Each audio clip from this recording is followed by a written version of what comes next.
This is CNN Breaking News. All right, the breaking news this morning, major breaking news. Israel says it has launched an unprecedented attack on Iran, targeting the country's nuclear sites and top military leaders, and the operation very much ongoing. The Israel Defense Forces say they used 200 fighter jets, striking more than 100 targets so far across the country. And we just got new reaction from President Trump. We'll have much more on that in just a moment. Video shows explosions at one of the sites in northwest Iran. The Israeli Prime Minister Benjamin Netanyahu says the attack struck at the heart of Iran's nuclear program, and they would last, quote, as many days as it takes. Black plumes of smoke rose over Natanz. That's the site of Iran's main nuclear enrichment facility.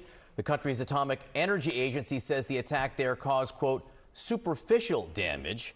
Iran State TV says the strikes killed several top military leaders and nuclear scientists, including 3 of the most powerful people in the country.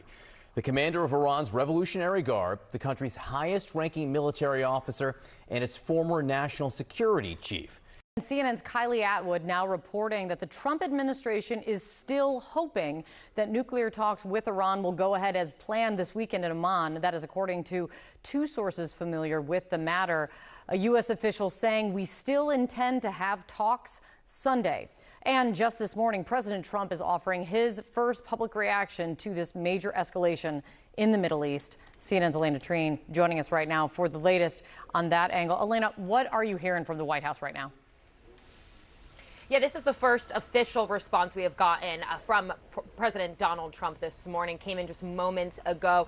And I will note, just before I get into it, that this is a bit in contrast with what we have been hearing now from the White House and from the Trump administration, specifically from Secretary of State Marco Rubio, that the U.S. had no involvement whatsoever in these strikes. So the statement from him, he posted this on his Truth Social website. He said that he gave Iran chance after chance to try and make this deal, but that they couldn't get it done. He said that he warned them of the manpower that both the United States and Israel has, and that those took a hardline position during these negotiations in Iran over a potential nuclear deal are, quote, all dead now. And then he said, quote, there has already been great death and destruction, but there is still time to make this slaughter, with the next already planned attacks being even more brutal, come to an end. Iran must make a deal before there is nothing left and save what was once known as the Iranian Empire. No more death, no more destruction. Just do it before it is too late. Now,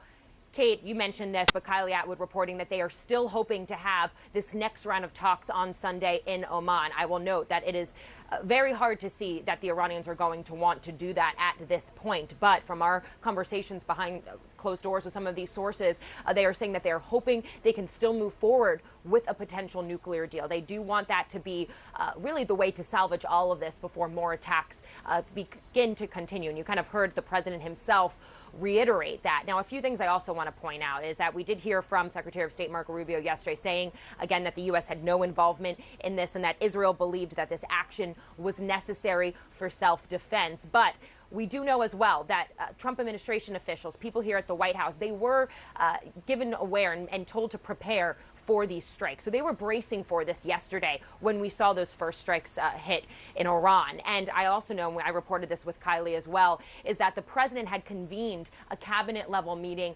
last night as these strikes were happening. That meeting, I would like to point out, was actually scheduled before Israel began its attack. They wanted to start to coordinate what the official U.S. response would be. So again, adding to the point that they kind of knew about this. Now, of course, I think the big picture here is that, one, President Donald Trump has not kept quiet about his frustrations with Iran and for what he believes is a very slow pace in the progression of talks over a nuclear deal. Again, to reiterate, they still want to have those talks. They do not believe that this deal is not unsalvageable. But of course, these attacks really throw that into question. Another big question I have, and I'm hoping to get answers from this White House today, is whether or not President Donald Trump spoke with Israeli Prime Minister Benjamin Netanyahu specifically and directly about this, and whether he tried to warn them against this, because we know in the past the president has told Netanyahu not to do this while these talks over a nuclear deal played out. But clearly this administration was aware that this would happen, and now they are trying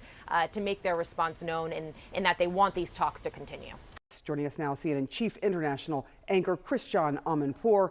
and CNN's Oren Liebermann in Jerusalem for us. First to you, Christian. When you are looking at this, Israel says it's going to keep these attacks ongoing. Iran has already started to retaliate. Do you see this as an all-out war now? Well, it just depends actually on Iran's ability to retaliate and what happens next and whether the United States or others get involved. As you know, publicly the U.S. said that Israel did it alone, unilateral. Here in Europe, our allies have backed off. They've said they had nothing to do with it, and they haven't even said that they would, like the last time, join any protection of the skies over Israel like they did the last time. So people are really not wanting to get more involved, and they're calling for it to actually calm down and for some kind of ceasefire. That looks unlikely. And I think what's really interesting for the United States and for you all to figure out is what is coming out of Israeli reports. Israeli reporters are saying that there seems to be a much higher level of coordination between the United States and Israel than is being said publicly, and that even some of the words, some of the actions, including potentially the so-called meeting that's meant to be happening to continue a nuclear deal this weekend in Oman, that was all potentially part of a deception. So I think that is going to be very interesting to look at the extent of the U.S.